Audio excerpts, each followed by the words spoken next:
네, 오늘도 하루 어떻게 잘 보내셨습니까? 오늘 제2권 7장 율법의 목적에 대해서 살펴보도록 하겠습니다. 재미있는 내용을 담고 있는데, 율법의 목적입니다. 하나님께서 왜 율법을 주셨는가 하는 거죠. 칼빈은 율법을 주신 목적을 중보자 예수 그리스도를 바라보고 희망할 수 있도록 하기 위해 주셨다라고 보고 있습니다. 도덕적, 의식적 율법은 그리스도에게로 인도하는 점, 도덕적, 의식적 주신 율법이 그리스도에게로 신자를 인도해 간다라는 것이죠. 그래서 모세를 통해 전해진 율례는 중보자 그리스도를 가리키고 율법에는 약속이 포함되어 있어요. 어떤 약속이면 오실 예수 그리스도를 통해서 완성될 하나님의 나라, 오실 예수 그리스도가 그 안에 포함되어 있다라는 것입니다. 1항의 내용은 모세를 통해 전해진 율례는 중보자 그리스도를 가리킨다라고 되어 있습니다. 그 율법에 나오는 제사 제도는 죄 용서만을 위한 것이 아닙니다. 그리스도를 가리키죠.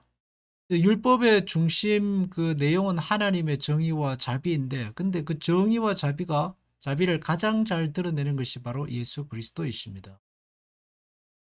그 구약에 나오는 모세나 다윗이나 뿐만 아니라 아브라함이나 요셉이나 이런 인물들은 그 하나님의 약속을 잘 지켜서 소위 성공한 인물의 모형으로서가 아니라 하나님께서 죄악 중에 있는 이스라엘 백성들을 어떻게 구원해 내시는가 하는 중보자의 모형으로서 기록되어 있습니다. 그래서 하나님께서는 이스라엘 백성을 구원하실 때에 항상 중보자를 보내셔요. 요셉을 보내시고 모세를 보내시고 다윗을 보내시고 그리고 또 선지자들을 보내시고, 중보자들을 보내셔서, 그들을 중보자라고 하면 안 되죠.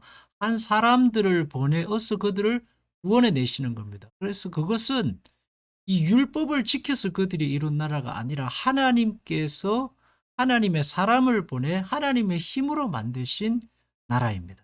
그러니까 구약 성경은 양면성을 가지죠. 드러나 있는 인간의 역사, 인간과 하나님의 역사가 있고, 그 뒤편에 흐르는 후속사 예수 그리스도를 통해 이루실 하나님의 역사가 그 뒤편에 흐르고 있습니다. 그래서 구약 성경에는 이 두 가지 면을 잘 고려해서 봐야 되는 겁니다. 드러난 인간의 역사는 쉽게 말하면 우리가 어떻게 살아야 하느냐, 인간에게 적용되는 부분이고, 뒤편에 흐르는 구속사, 신학적인 의미를 가지겠죠. 이 두 가지를 잘 고려해야지 하나만, 한 곳에만 치우치게 되면은 이 성경이, 이 구속사에서만 너무 치우치게 되면 성경이 나와는 상관없는 이야기가 되고, 드러난 인간의 역사, 인간의 이야기만 치우치게 되면 예수 그리스도가 나중에 가면 사라지게 되는 것입니다. 그래서 이 가지가 잘 고려가 돼야 합니다. 자, 1항을 보겠습니다. 아브라함이 죽었어요. 근데 율법은 400년 후에 이스라엘 백성에게 주어졌습니다. 근데 그것도 이 모세를 통해서 주어지죠. 만약에 하나님께서 이스라엘 백성들을 통해 나라를 이루고자 하시는 방편이 율법이라면 아브라함과 동시에 주어져야 했죠. 그렇지만 그게 아니었던 겁니다. 모세가 먼저 오고, 하나님께서 보내시는 사람 모세가 오고, 한 사람 모세가 왔습니다. 그리고 율법이 주어지는 것입니다. 그 말은 율법을 통해서 하나님의 나라를 이루시는 게 아니라 중보자를 통해서 하나님의 나라를 이루신다 하는 의미를 담고 있는 거예요. 또 이게 대해서 굉장히 궁금점이 많았는데 칼빈의 기독교 강요를 공부하면서 참 많은 의문점이 해소되고 있어요. 어, 칼빈이 생각하는 이 율법이라는 것은 십계명만을 의미하는 것이 아니라,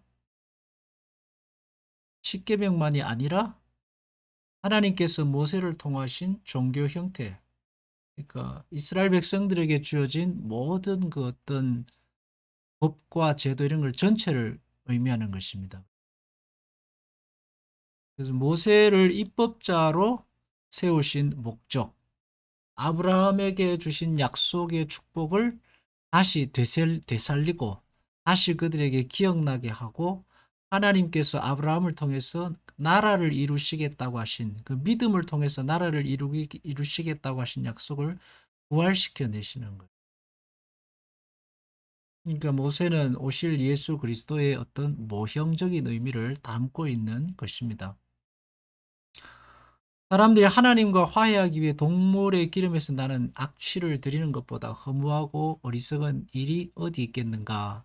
이 구약의 제사 제도를 이렇게 비하한다고 생각하면 안 됩니다. 그죠? 구약의 제사 제도의 목적은 예수 그리스도를 통한 죄사함입니다.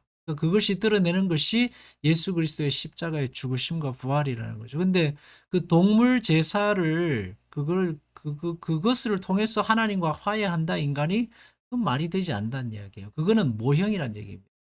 오실 예수 그리스도의 그림자라는 것입니다. 만약에 예수 그리스도가 오시지 아니하고 이 구약의 동물 제사가 어떤 하나님과 화해의 도구로 완성이다라고 한다면 그것만큼 미개한 종교는 없는 거죠. 그런데 유대인들은 율법의 목적에 주목하지 않았습니다. 율법의 형식들을 잘 지키면 그것으로서 완전한 나라, 소위 말하는 강대국이 이루어진다는 생각했는데 아닙니다. 율법의 그 형식들이 가리키는 목적, 중보자 예수 그리스도입니다. 우리도 신앙생활 할 때에 하나님의 말씀을 따라 살아가는데 그 말씀을 따라 살아갈 때에 그 말씀이 가리키는 바가 예수 그리스도예요. 우리가 하나님 말씀대로 살고 순종하며 살지만 그것이 예수 그리스도를 통해서 우리가 그 순종의 목적을 이루게 되는 겁니다. 내가 순종했어. 내가 말씀을 잘 지켰어. 내가 성경의 계율을 잘 지켰다. 그래서 뭔가 완성된다가 아니라는 거예요. 물론 그것은 우리에게 책임과 의무지만 그리스도를 통해서 완성돼 가는 것입니다.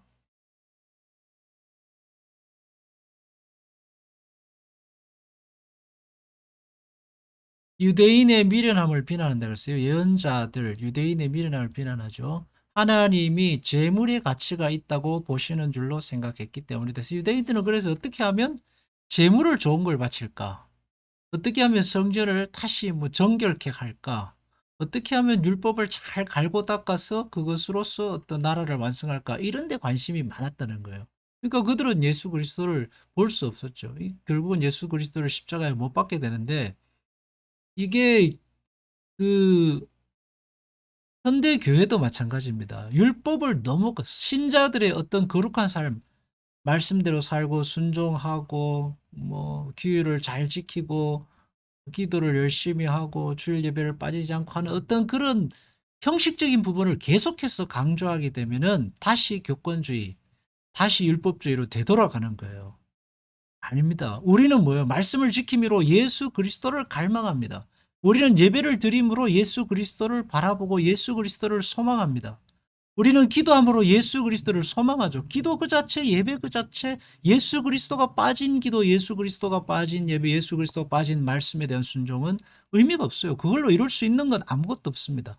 오로지 예수 그리스도를 통해서 이루어 가게 되는 거예요. 그래서 우리가 기도할 때도 예배 드릴 때도 말씀을 따라 살아갈 때도 늘 예수 그리스도 중심으로 예수 그리스도를 의지하고 믿음으로 살아가는 게 굉장히 중요한 거예요.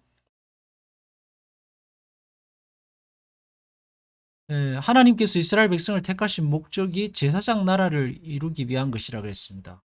근데 제사장 나라가 어떻게 이루어질까요? 하나님의 그 위대하심, 거룩하시고 그 자비와 긍휼이 풍성하시고 정의로우신 그 하나님을 드러내는 제사장 나라를 이스라엘 백성을 만들겠다 하셨는데 그게 동물의 그 어떤 핏부림이나 그 기름으로 이스라엘 백성의 죄가 사해지게 만들어지나요? 그렇게 된 적이 구약 성경에는 한 번도 없었습니다. 한 번도 없었어요. 다윗도 보십시오. 다윗 시대에 더 전쟁이 많았고 더 피가 낭자했죠. 솔로몬도 마찬가지고요. 그러니까 그것이 가리키는 바가 뭐냐는 거죠. 예수 그리스도라는 것입니다. 히브리서 9장 12절 염소와 송아지의 피로 하지 아니하고 오직 자기의 피로 영원한 속죄를 이루사 단번에 성소에 들어가셨느니라. 예수 그리스도의 피, 하나님의 아들 독생자 예수님의 피로 단번에 제사장 나라로 제사장 하나님의 거룩한 백성으로 어, 거듭나고 중생하는 것입니다. 만약에 그게 동물의 피로 된다면 동물의 피만 주구장창 바르고 그 기름으로 된다면 그 기름만 계속 좋은 거 찾아다니면 되겠죠. 그것이 아닌 것입니다. 자, 다윗의 가문이 보여주는 율법의 약속은 중보자의 옷입니다. 예, 다윗의 가문 어떻게 세워졌죠? 이 다윗을 바라볼 때에 인간의 역사에서 측면을 보면 다윗은 참 훌륭한 장수이고 하나님을 사랑한 한 인물이고 뭐랄까요? 그 참 멋진 사람입니다. 그죠? 그렇지만 다윗이 보여주는 신학적 구속사적 의미는 뭐냐면 예수 그리스도의 오심이에요. 다윗 이거 이스라엘의 그 가장 강대한 나라 중에 하나가 다윗이 세운 나라인데 다윗은 율법을 지켜 세우잖아요. 다윗만큼 율법을 어긴 사람도 없어요. 밧세바를 취한 것부터 시작해서 뭐 이방의 그 나라에 가서 거기에서 미친 채를 하고 거기서 빌어먹고 한 것부터 시작해서 굉장히 이 사람이 율법적으로 볼 때는 흠이 많은 사람입니다. 그래서 다윗이 가르치는 게 뭐냐 하면 하나님께서 하나님의 나라를 세우실 때는 어떤 한 사람 중보자를 통해서 세우신다는 것의 그림자요 모형입니다. 그래서 여기에 이중의 거울에 비치듯이 제시되었다라고 말하는 거예요. 죄와 죽음의 노예가 되며 자신의 부패에 오염된 사람들이 하나님 앞에서 왕과 제사장으로 될 수 없었을 것이다. 물론 율법으로는 불가능하죠.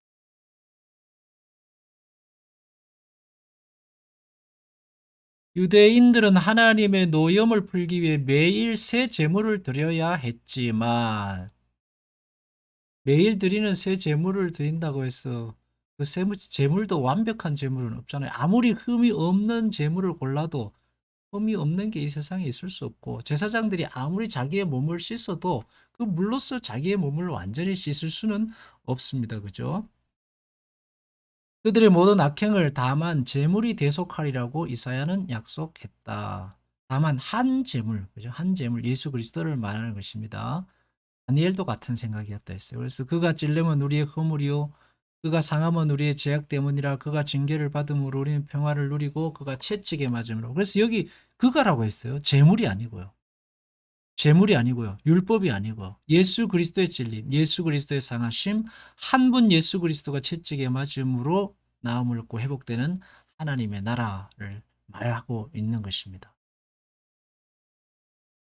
그래서 율법의 마침이라는 예수 그리스도가 율법의 마침이라는 발음은 이제까지 하나님께서 많은 모형과 그림자를 보이셨는데 그 완성으로서 예수 그리스도를 보이시고 예수께서 친히 십자가에 달려 죽으시고 제물이 되셔서 하나님과의 화해를 완성하신다 하시는 것입니다. 그리고 예수님께서 가지신 예수님의 의를 백성들에게 은혜로 중생의 영을 믿음을 통하여 부으신다라는 거예요. 그러니까 율법이 이 계명으로 가르치는 이 율법이 예수 중보자 예수 그리스도가 없이는 허사가 되는 것입니다.